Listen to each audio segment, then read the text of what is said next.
বিসমিল্লাহির রহমানির রহিম। আসসালামু আলাইকুম। আমি আজকে জেলি পুডিং বানাবো। জেলি পুডিংগুলো দেখতে খুবই ভালো লাগে, খেতেও বেশ মজা। এই তো আমি জেলি পুডিং বানানোর জন্য এখানে হাফ কেজি পানি নিছি, নিয়ে একটু ফুড কালার দিয়ে দিলাম সামান্য, দিয়ে এখানে আমি আগার আগার পাউডার 1 চামচ দিয়ে দিব। দিয়ে এটা জাল করে নিতে হবে। তার আগে আমি দুধটা আগে জাল করে নিব, তারপরে যেহেতু দুধ জাল করে ঠান্ডা হওয়ার পরেই এটা দিতে হবে কালারটা, এর জন্য আমি কালারটা পরে জাল দেবো। এটা জাল করে রেখে যাওয়া যাবে না, জাল করা হয়ে গেলে সঙ্গে সঙ্গে ঢেলে দিতে হবে, না হলে জমে যাবে, তখন আর একসঙ্গে মিশবে না। আমি এটা আগার আগার মিশায় রেখে দিলাম। এখন আমি এখানে আগার আগার 1.5 চামচ নিয়ে নিলাম, নিয়ে এটা সুন্দর করে ম্যাশ করে নেব, যেহেতু দলা দলা ভিতরে, এর জন্য একটু ইয়ে করে নিয়ে পানি দেব। অল্প একটু পানি দিয়ে আমি আগে মিশাই নিয়ে পরে আরেকটু পানি দিয়ে মিশাই নেব। একবারে বেশি পানি দিলে হয়তো দলা দলা হয়ে থাকতে পারে, এর জন্য অল্প অল্প পানি নিয়ে মিশাই নিলাম।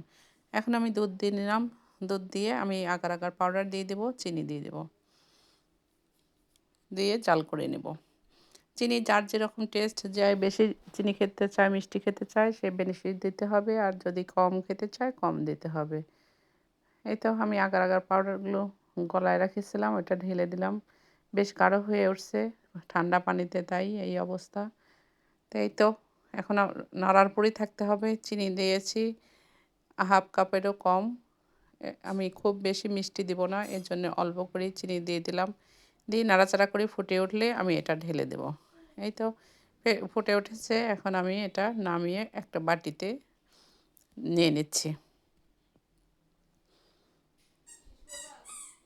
এই তো বাটিতে ঢেলে দিলাম। এটা কিন্তু বাতাসে তাড়াতাড়ি জমে যায়, এর জন্য একটু তাড়াতাড়ি ঢেলে নিতে হবে, বেশি দেরি হলে কিন্তু হবে না। বাটিতে বেশি হয়ে গেছে দুধ, আমি এই 2টা বাটিতে 2 চামচ করে করে তো উঠায় নিলাম। যেহেতু আমি এখানে হাফ কেজি আছে, এটা দিতে হবে, বাটি একদম ভর্তি হয়ে যাবে, এর জন্য আমি ছোট বাটিতে 2টা উঠায় নিলাম।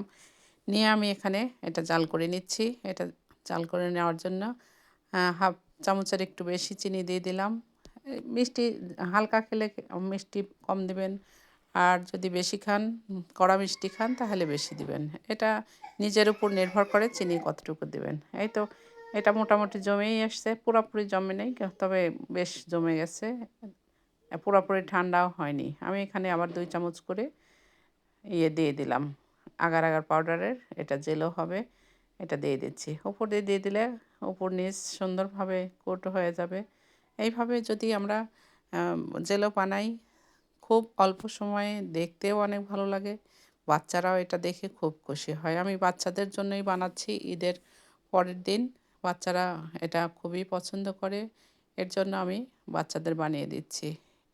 এটা লেগে আছে নিচে, এখনও যায়নি, এর জন্য আমি একটু ঘোরায় ঘোরায় দিলাম যেন নিচেও জেলোগুলো যায়, তাহলে নিচে উপরে সব দিকেই লাল হবে, মাঝখানে সাদা থাকবে।